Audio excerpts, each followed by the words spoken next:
First cranial nerve. Anatomy of the olfactory system. Olfactory epithelium. It is located over cribriform plate, superior nasal septum, superior and middle turbinates. It is composed of olfactory receptor cells, which are bipolar neurons, sustentacular cells, basal cells, which are stem cell, which helps in regeneration, Bowman's gland, which produces olfactory mucus. Olfactory receptor cells. There are 6 million receptor cells. Each cell has a cilia projecting into the mucus. Functions as both receptor and first order neuron. It can regenerate from the basal cell after the injury. Odor receptors. Humans possess 400 functional odor receptor proteins. Each receptor neuron expresses only one receptor type. Odor coding occurs by activation of multiple receptor types, overlapping receptor patterns.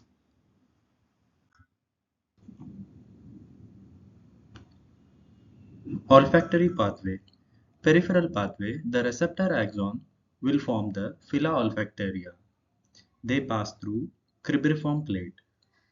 Then synapse in olfactory bulb glomeruli. Neurons expressing the same receptor converge onto the same glomerulus. Olfactory bulb. It is formed from mitral cells, tufted cells, and granule cells, which are also called GABAergic interneurons. The special feature of these is granule cells can undergo lifelong replacement from anterior subventricular zone neuroblasts. Central projection.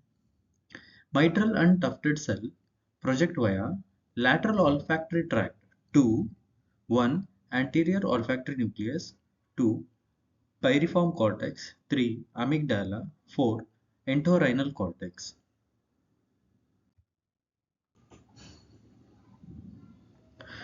The piriform cortex helps in odor identification, learning, and familiarity. Entorhinal cortex helps in input pre-processing for hippocampus. Amygdala helps in emotional significance of odor. Orbitofrontal cortex helps in flavor perception and hedonics. Hedonics refers to study or experience of pleasure and displeasure, acting as a core component of emotion, motivation, and psychological state. Odor Identification Test. University of Pennsylvania Smell Identification Test. It's the gold standard test for olfactory dysfunction. Most commonly used smell identification test. It uses scratch and sniff method. It consists of 40 items administered in 4 booklets containing micro-encapsulated odorants. Odor released using pencil tip. Forced choice format. Each item has 4 answer choices. Patient must choose an answer even if no odor is perceived. This improves objectivity and statistical reliability. Classification of olfactory function. UPSIT score helps classify patients into normosmia, mild microsmia, moderate microsmia, severe microsmia, and anosmia, that is complete loss of smell. Advantages of this test. It detects malingering due to forced choice design. Random guessing by a truly anosmic patient usually gives 10 correct answers. If scores less than 5, it strongly suggests malingering.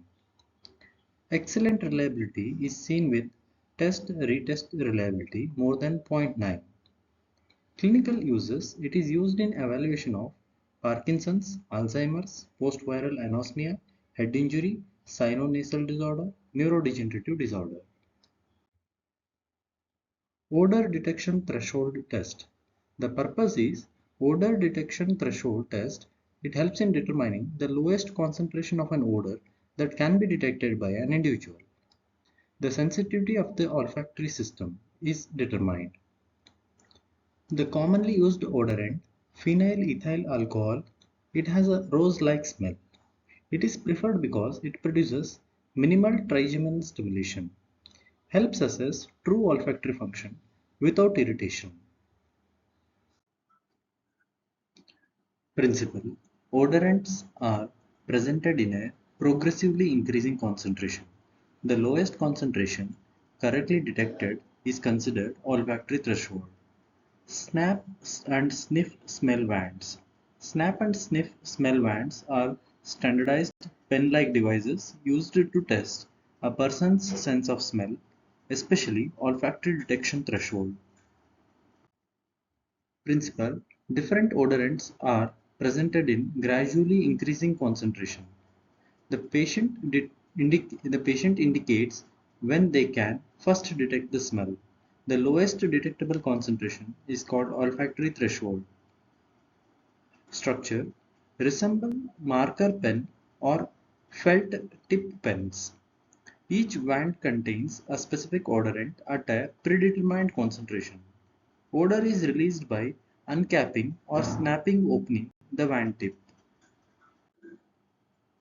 Procedure: patient closes their eyes. Examiner presents the smell wand near the nostril. Starting from the weaker concentration, progressively stronger odors are presented. Patient reports when the odor is first perceived. Threshold is recorded based on the lowest concentration detected correctly. Clinical importance: it is useful in early olfactory dysfunction, Parkinson's disease, post-viral smell loss, toxic exposure assessment, monitoring recovery of smell function. Disorders of olfaction definitions: anosmia, complete loss of smell; hyposmia, partial loss; parosmia, distorted smell perception; phantosmia, smell perception without stimulus; cacosmia, foul fecal-like smell; hyperosmia, increased smell sensitivity; olfactory agnosia, cannot recognize odor despite intact detection. Causes of olfactory dysfunction: common causes: upper respiratory tract infection, head trauma, chronic rhinosinusitis, congenital, toxic, and iatrogenic. Age-related olfactory loss, very common. 50% of patients will have between 65 to 80, more than 70% in age more than 80. Mechanism: viral or environmental damage, ossification of cribriform phenomena, receptor degeneration, neurotransmitter change, neurodegenerative protein deposition. Viral infections and smell loss. Many idiopathic cases may actually be post-viral. Neurotropic viruses affecting olfaction include herpes simplex, rabies, polio, Borna disease virus. Some may enter CNS through olfactory neurons. Systemic diseases associated with the smell loss, seen in diabetes, hypertension, hypothyroidism, kidney disease, liver disease. Immune disorders commonly associated are multiple sclerosis, myasthenia gravis, neuromyelitis optica, rheumatoid arthritis, Sjogren syndrome. Traumatic brain injury and olfaction. Commonly after mild traumatic brain injury also. Mechanism is Coop countercoop movements, stretching of olfactory bulb or tract, shearing of phyla at the cribriform plate. 10% of anosmic patients recover, 25% partial loss patients will recover. Olfaction in neurodegenerative diseases. Major clinical importance is smell loss often precedes the motor or cognitive symptoms. It is strongly associated in Parkinson's disease, Alzheimer's disease. It is relatively preserved in progressive supranuclear palsy, essential tremors, vascular Parkinsonism. REM sleep behavioral disorder and narcolepsy. Idiopathic REM sleep behavioral disorder frequently associated with future development of Parkinson's disease. Olfactory impairment is common. Narcolepsy, reduced orexin, that is hypocretin. Orexin pathways project widely in the olfactory system. Intranasal orexin may improve smell also. Headache disorders and smell. Idiopathic intracranial hypertension, reduced olfactory sensitivity. Migraine, osmophobia is common. Some patients develop transient hyposmia during the attacks. Important points. Olfactory receptor neurons are one of the few neurons capable of regeneration. Olfactory pathways uniquely reaches cortex without mandatory thalamic relay. UPSIT is the most widely used smell identification test. Most common causes of persistent smell loss are URTI, head trauma, chronic rhinosinusitis. Early hyposmia is a major non-motor marker of Parkinson's disease.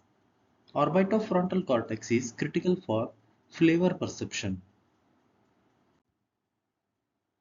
Clinical evaluation of olfaction. 1. History taking. A detailed history is essential to determine the etiology of olfactory dysfunction. Important points in history are nature of smell disturbance, anosmia, hyposmia, parosmia, phantosmia. Onset, sudden, gradual, intermittent. Duration, progression of symptom, fluctuation of symptom. Precipitating events, URTI, head trauma, toxin exposure. Important risk factors and associations, trauma and substance exposure. So you should ask regarding head injury, smoking, alcohol abuse, intranasal cocaine, and also look for exposure to pesticides, industrial toxins.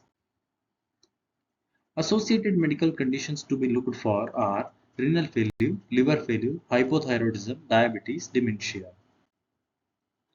Syndromic association to be looked after, Kalman syndrome, suspected when anosmia is with delayed puberty. Patient may also have midline craniofacial abnormalities, deafness, and renal anomalies. Nasal and local symptoms. Questions should include nasal and local symptoms like epistaxis, nasal discharge, which could be purulent, clear, or bloody. We should ask history suggestive of nasal obstruction, allergic symptoms, headache, nasal irritation. These helps to localize the disease. Neurological symptoms to ask for. Important associated symptoms like memory impairment, Parkinsonian features. Seizure symptoms to be asked like automatism, blackouts, or a deja vu. Clinical clues from pattern of smell loss. The pattern of smell loss and likely etiology. If intermittent smell loss, obstructive disorders, example rhinosinusitis. If sudden smell loss, example head trauma, ischemia, infection, psychiatric illness. If gradual smell loss, progressive obstruction, drug effect, aging. Examination and investigation. Clinical examination involving neurological examination, otorhinolaryngological examination, imaging, useful investigations like brain imaging, nasosinus imaging. Laboratory tests may help identify diabetes, infection, heavy metal toxicity, vitamin deficiency like B6, B12, thyroid disease, liver disease, and kidney disease. Drug-induced olfactory dysfunction. Drug-induced olfactory dysfunction refers to reduced or loss of sense of smell caused by medication presenting as hyposmia or anosmia. Commonly implicated drugs include intranasal products such as zinc nasal sprays and fluticasone propionate, chemotherapy, immunomodulating agent, antimicrobials like ciprofloxacin and clarithromycin, cardiovascular drugs including ACE inhibitor, beta blocker, as well as medications like varnicillin, anticonvulsant, antidepressants. The condition is often reversible after stopping the offending drug, though the risk is higher in older adults with polypharmacy. Therapies with limited evidence. Weak or inconclusive evidence is there for zinc therapy, vitamin A, theophylline, acupuncture, transcranial magnetic stimulation. Olfactory training. Repeated exposure to odors may improve olfaction. Olfactory training protocol. Patient repeatedly smell several odorant daily. Evidence. Improvement reported in post-infectious olfactory loss and post-traumatic olfactory loss. Prognosis. Spontaneous recovery can occur over time.